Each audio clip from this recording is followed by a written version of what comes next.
This is a kid-friendly recipe with a great name. This Beef It's What's for Dinner recipe is certified by the American Heart Association. Heat a large nonstick skillet over medium heat until hot. Add 1 pound of 96% lean ground beef and 3/4 cup chopped onion, 1 cup chopped bell pepper.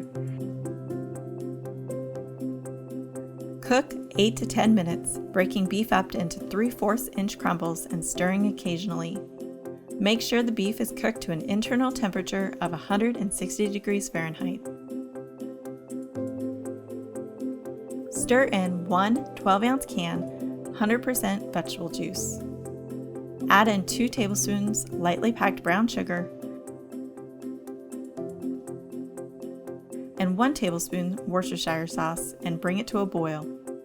Reduce the heat and simmer uncovered for an additional 7 to 9 minutes or until most of the liquid has evaporated and thickens slightly. Stir occasionally to prevent sticking. Evenly place beef mixture on bottom half of a whole wheat hamburger bun. For this recipe and other delicious beef recipes, visit beefitswhatsfordinner.com.